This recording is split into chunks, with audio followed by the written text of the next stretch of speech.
High সবাইকে, good morning. সবাই কেমন আছো সেটা অবশ্যই কমেন্ট করে জানিও। এটা উল্টো রথের আগের দিনের একটা ভ্লগ। হঠাৎ রাত্রি 9:30টার সময় অর্ক আমাকে বলে চল বাইরে ডিনার করে আসি, অ্যান্ড ও ওর বাড়িতে জানিয়ে দেয়, অ্যান্ড আমি আমার বাড়িতে জানিয়ে দিই যে রাতে আমরা বাড়িতে খাবো না। তো যেমনটা বলা তেমনটা কাজ, সঙ্গে সঙ্গে আমি রেডি হয়ে নিই অ্যান্ড আমরা বেরিয়ে পড়ি। তখনও আমরা জানতাম না কোথায় ডিনার করতে যাব। অ্যান্ড সুন্দর করে রেডি হয়ে দুজন বেরিয়ে পড়ার পর আমরা প্ল্যান করি, যেহেতু আমি ভ্লগ করছি আর আমার এখন একটু ভ্লগটা করতে গেলে না আনকমফোর্টেবল লাগে। যখন আমি কোথাও খুব কনজেস্টেড এরিয়াতে গিয়ে ভিডিও ওপেন করি আর কি, ফোন নিয়ে ভিডিও করি, তখন সবাই এমনভাবে দেখে, বিশ্বাস করো এখনও তো ভ্লগার হয়ে উঠতে পারিনি, ভীষণ আনকমফোর্টেবল লাগে। দেন আমরা প্ল্যান করি আমাদের এখানে রিলায়েন্সই একমাত্র একটু ফাঁকা থাকে, তো আমরা রিলায়েন্সে যাব। তো যেমন ভাবা তেমন কাজ, আমরা রিলায়েন্সে চলে যাই। এই যে ওপরের এই রেস্টুরেন্টটা আমাদের এখানে রিলায়েন্স। যারা এখানে থাকো তারা তো জানোই, আর যারা বাইরে থেকে এই ভিডিওটাকে দেখছো তারা জানো না বলে এই ভিডিওটা আমি অ্যাড করে দিলাম। তো এরপর আমরা ওপরে উঠে যাই অ্যান্ড গিয়ে দেখি প্রত্যেক দিনের তুলনায় একটু ভিড়টা বেশিই থাকে, কারণ আমরা আগে যখন যেতাম তখন এই টাইমে রিলায়েন্স ফাঁকাই থাকতো, তখন অলমোস্ট 10টা বেজে গেছে। অ্যান্ড যাওয়ার পর প্রতিবারের মতো আমাকে চুজ করতে হয় যে আমরা কি খাবো। কোনো বাড়ি আজ পর্যন্ত অর্ক ঠিকভাবে চুজ করে না, আমিই চুজ করি আমরা কি খাবো, অ্যান্ড দেন আমি চুজ করি, ওকে বলি, অ্যান্ড ও অর্ডার করে দেয়। এরপর এখানে দেখো বসে বসে আমরা কি তর্ক করছিলাম আমার মনে নেই, আমাকে এভাবে খচাই কী ব্যাপারে এখানে খচাচ্ছিলাম সেটা মনে নেই। বাট এরপর আমরা প্ল্যান করি আমাদের ইউটিউবের যে নেমটা সেটা আমরা চেঞ্জ করব, যেহেতু আমার ইউটিউবে আমি নেমটা এখন সহেলি অধিকারী রেখেছি। ওর কথা আমরা যেহেতু দুজনের ভিডিও একসাথে আপলোড করছি, তাই এমন কিছু রাখবো যেটা আমাদের একটা কাপল চ্যানেল হবে। তো আমরা এখনও পর্যন্ত সেটা ঠিক করতে পারছি না, একদম সিম্পল অ্যান্ড সোবার একটা নাম রাখতে চাই যেটা সবার সার্চ করতেও সুবিধা হবে আর এমনকি সবাই মনে রাখতে পারবে। তো তোমরা যদি কিছু সাজেস্ট করতে পারো তো করতে পারো, এমনকি আমাদের নাম দিয়েও তোমরা কোনো চ্যানেল সাজেস্ট করতে পারো, অর্ক বা সহেলি এটা অ্যাড করে। তো অবশ্যই তোমরা কমেন্ট করে দিও যদি তোমাদের মাথায় কোনো আইডিয়া আসে চ্যানেল নেমের। তো এরপর আমরা এখানেই প্ল্যান করছিলাম কি নাম রাখা যায়। তো এই ভিডিওটা দেখতে দেখতে তোমাদের সাথে আমি একটা গল্প করি, চলো। এই জাস্ট 2 মাস কি 3 মাস হবে এরকম আগে আমার ফেসবুকে প্রচুর মেসেজ আসতো। বেশিরভাগ এই মেসেজগুলো করতো যাদের রিসেন্ট ব্রেকআপ হয়েছে বা যাদের 4-5 বছর রিলেশনশিপ ভীষণ ঝগড়া হয় তারা। এরকম অনেক মেয়ে আমাকে মেসেজ করেছে, সহেলিদি একটু কথা আছে। তো আমি সবাইকেই মোটামুটি রিপ্লাই দিই। মেয়েরা যারাই আমাকে মেসেজ করে সবাই জানে আমি সবাইকে রিপ্লাই দিই, কী দরকারে সে মেসেজ করছে সেটা জানার জন্য অবশ্যই আমি রিপ্লাই দিই। বাট যদি দেখি উল্টোপাল্টা কোনো দরকার সেক্ষেত্রে আমি ব্লক করে দিই, আর যদি দেখি সত্যিই কোনো দরকার সেক্ষেত্রে সত্যিই আমি কথা বলি। তো অনেকেই আমাকে জিজ্ঞেস করে দিদি আমার একটা সাজেশন দরকার ছিল, তোমাদের 10 ইয়ার্সের রিলেশনশিপ, কী করে এতগুলো বছর একসাথে একটা মানুষের সাথে থাকলে ঝামেলা হয় না বা কোনো দিনও মনে হয়নি যে এটা দিয়ে বেরিয়ে যাব। তো হ্যাঁ, আজকে সেই গল্পটাই তোমাদের সাথে তাহলে করি। যারা আমাদের পার্সোনালি চেনে আর আমাদের ফ্যামিলি মেম্বার তারা জানে অর্কর আর আমার সাথে বন্ডিংটা কীরকম। আমাদের বন্ডিংটা এমনই, প্রত্যেক দিন বিকেল 5টা বাজলে তোমরা অর্ককে আমাদের বাড়িতে দেখতে পারবে, আর প্রত্যেক দিন 10টা 10:30টায় ও বাড়ি যায়। যদি ওর কাজ না থাকে এই টাইমটুকু পুরোটা আমার। সারা দিনে আমরা ফোনে একটুও কথা বলি না বলতে গেলে, এমনকি গোটা রাতেও আমরা জাস্ট ফোন করে খেয়েছিস, হ্যাঁ খেয়েছি, চল কী করবি এখন, কাজ করব, ব্যাস এইটুকুনি। যারা আমার ফ্যামিলি মেম্বার বা আমার দিদি বোনেরা যারা আমার পাশে শোয় রাত্রে, তারা সবাই একই কথা জিজ্ঞেস করে, তোরা রাতে গল্প করিস না? তো না, আমরা রাতে গল্প করি না। আমাদের গোটা দিনে ওইটুকু বিকেলের সন্ধ্যাটুকু টাইমটুকু কোয়ালিটি টাইম, ওইটুকু টাইম আমরা কেউ কাউকে দিই না, না আমি আমার কোনো বান্ধবী বন্ধু বা আমার ফ্যামিলি, না ও ওর কোনো বান্ধবী বন্ধু না ফ্যামিলি। হ্যাঁ, এবার যদি ফ্যামিলির কোনো কাজ থাকে বা কারোর শরীর খারাপ বা কোথাও যেতে হবে সেক্ষেত্রে সেদিনটা স্কিপ করি, আর যদি ওর বা আমার কোনো কাজ থাকে সেক্ষেত্রেই সেই টাইমটা শুধু স্কিপ করি, বাকি ওই টাইমটুকু আমাদের। তো রিলেশনশিপের প্রথম থেকে এই জিনিসটা ছিল না, রিলেশনশিপের প্রথম থেকে আমরা বীভৎস ফোনে কথা বলতাম, বাট সেক্ষেত্রে আমাদের দেখা হতো কম। প্রায় এমনও দিন গেছে আমরা 3 মাস 3.5 মাস পর দেখা করেছি।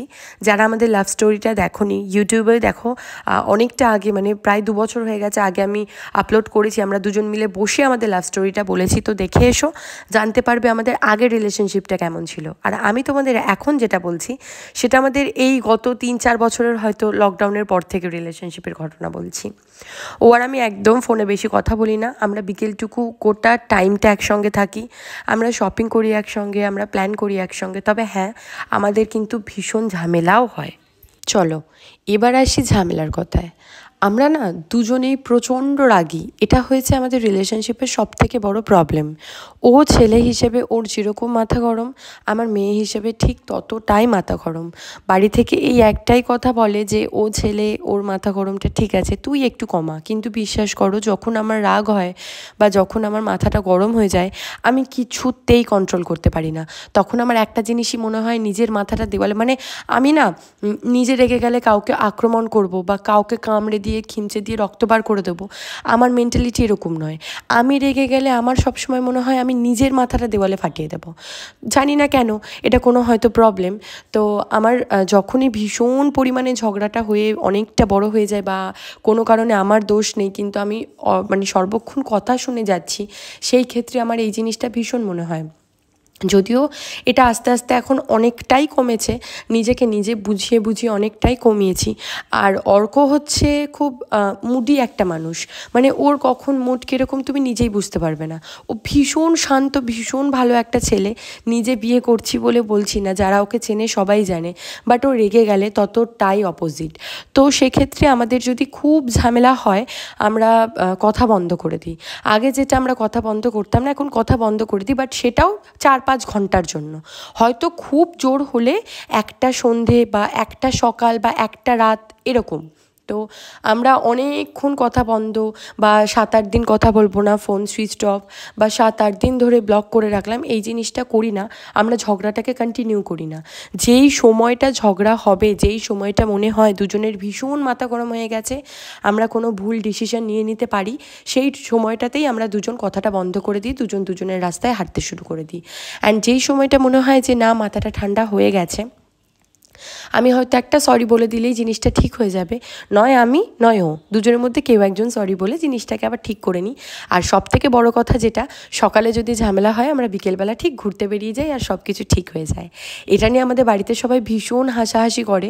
সকালবেলা হয়তো এমন তুমুল ঝামেলা, ও ওর বাড়িতে ভীষণ চেঁচিয়েছে, আমি আমার বাড়িতে ভীষণ চেঁচিয়েছি, অ্যান্ড কান্নাকাটি পর্যন্ত চলে গেছে। জিনিসটা দুজনের বাড়িতে ভীষণ কান্নাকাটিও করে ফেলেছি। বাট বিকেলবেলা, সেই দিনই বিকেলবেলা 5টা, 5:30 কি 6টার সময় দুজন আবার সেজে গুজে ঘুরতে বেরিয়েছি।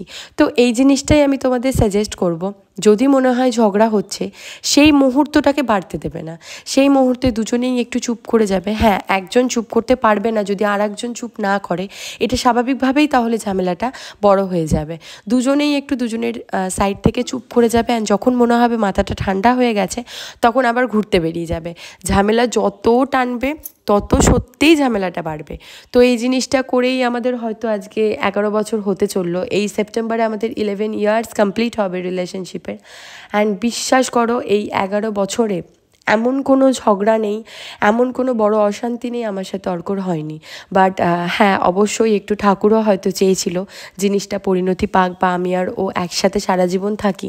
সেই ক্ষেত্রেই হয়তো আমরা এত দূর এসেছি। শুধুমাত্র তো দুজন মানুষের ওপর একটা রিলেশনশিপ মানে থাকে না, দুটো ফ্যামিলির ব্যাপার থাকে, ঠাকুরের ইচ্ছা থাকে, তো সব কিছু নিয়েই একটা রিলেশনশিপ হয়।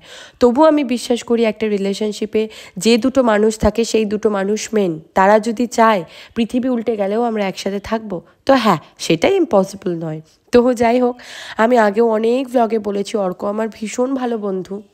হয়তো ও আমার থেকে অনেক ভালো মেয়ে পেয়ে যেত, বা আমি ওর থেকে অনেক ভালো ছেলে পেয়ে যেতাম। বাট হ্যাঁ, আমরা দুজন একসাথে থেকে যে আনন্দটা করি, বা আমাদের দুজনের যে বন্ডিংটা, সেই বন্ডিংটা হয়তো আমরা কোথাও পেতাম না, বা এটা টাকা দিয়েও পাওয়া যায় না। তো আমি ভীষণ হ্যাপি ওর মতো একটা ছেলে পেয়ে, অ্যান্ড আশা করি ও ভীষণ হ্যাপি, যেটা ও বলে। তো যাই হোক, এবার শোনো, এখানে না খেতে খেতে হট করে দেখি এরকম একটা হ্যান্ডসাম ছেলে আসছে। তো হ্যাঁ, তারপরেই বুঝতে পারি এই ছেলেটাকে আমি বিয়ে করতে চলেছি। তো যাই হোক, বুঝতে পেরে গেছো তোমরা। এভাবেই আমাদের ঝামেলাগুলো আর না বাড়িয়ে আমরা একই সাথে হেঁটে চলি। তো তোমরাও রিলেশনশিপটাকে এভাবেই এগিয়ে চললে দেখবে 11 বছর কেন, 11টা জন্ম একসাথে থাকতে পারছো। তো এরকম একটা সুন্দর দিন আমি অর্কর সাথে কাটাই। প্রথমে আমাদের চলে এসেছিলো খাওয়াতে, তোমরা দেখলেই, কাবাব। তো কাবাবটা খাওয়ার পর আমরা খাই হচ্ছে রাইস আর চিলি চিকেন। তোমরা অনেকেই জানো, আবার অনেকেই জানো না, রাইস আর চিলি চিকেন আমার মোস্ট ফেভারিট একটা ডিশ। মানে আমি বাড়িতেও যদি কোনো দিনও মন খারাপ হয় বা রান্না করতে ইচ্ছা হয়, মাকে একটা কথাই বলি, মা রাইস আর চিলি চিকেন করি। তো আমার ভীষণ পছন্দের একটা খাবার। এখানে অর্ডার করে নিই অ্যান্ড প্রতিবারের মতো অর্ক সার্ভ করে দেয় আর আমি চিকেনটা সার্ভ করে দিই। ভীষণ সুন্দর হয়েছিল। আমার আগাগোড়া না রিলায়েন্সের রাইস আর চিলি চিকেনটা ভীষণ পছন্দের, কেন জানি না, আমার এই টেস্টটা অন্য কোথাও ভালো লাগে না। মানে আমার মনে হয় ওরা এই দুটো ডিশ একদম টপ, মানে ভীষণ সুন্দর করে। তো এরপর এখানে খেতে খেতে আমরা অনেক গল্প করি। এই দিনগুলোকে না আমি সত্যি ব্লগের মাধ্যমে রেখে দিতে চাই। আর হয়তো 3-4 মাস তারপরেই তো বিয়ে হয়ে যাবে, তারপর হয়তো দুজনকে অত টাইমও দিতে পারবো না, বা একসাথে থাকার কারণে এরকম প্রত্যেক দিন বেরোনোটাও সম্ভব হবে না। তো তখন এই ভিডিওগুলোকে দেখবো আর এই কোয়ালিটি টাইমগুলোকে আমি নিজে আনন্দ করতে চাই আর কি, উপভোগ করতে চাই বাড়িতে বসে বসে। তো আমি সিরিয়াসলি এই ভিডিওগুলো শখে করি। আমার এরকম কোনো ব্যাপার নেই মনিটাইজেশন অন হতেই হবে বা আমাকে টাকা ইনকাম করতেই হবে। বিশ্বাস করো, আমি পুরো জিনিসটা শখে করি। আর আমার না এই ভিডিওগুলো করতে ভালো লাগে, কারণ আমি এই ভিডিওগুলো যখন করি না বাইরে যখন চেনা অচেনা সবার সাথে দেখা হয়, অনেকে বলে যে দিদি তুমি ভিডিওগুলো কেন আপলোড করো না, ভীষণ ভালো লাগে তোমাকে আর দাদাকে একসাথে দেখতে। আবার অনেকে ফেসবুকে মেসেজও করে দিদি ভিডিও আসছে না কেন। এমনকি আমার মাসির মেয়ের রেজিস্ট্রি ছিল গুপ্তিপাড়াতে। তো গুপ্তিপাড়াতে আমি যখন যাই, ওকে কালনা থেকে একটা মেয়ে নেল এক্সটেনশন করতে আসে। আমি সিরিয়াসলি মেয়েটাকে চিনিও না অ্যান্ড জানিও না। আমি যখন গিয়ে বসিও, হট করে বলে দিদি তুমি ফেসবুকে ভিডিও করো না? তো আমি বলি হ্যাঁ। তো ও সঙ্গে সঙ্গে বলে দিদি আমি তোমার আর দাদার ভিডিও দেখি আমার ভীষণ ভালো লাগে, আমি তোমাকে এরকম সামনে দিয়ে দেখতে পারবো, আমি ভাবতে পারিনি। তো বিশ্বাস করো, একটা মধ্যবিত্ত ফ্যামিলি থেকে বিলং করে এরকম সাধারণ একটা ভিডিও করে সাধারণ মানুষ হয়ে যখন এগুলো শুনি না, ভীষণ ভালো লাগে, আনন্দ হয়। তো এই কারণেই আমার ভিডিও করা।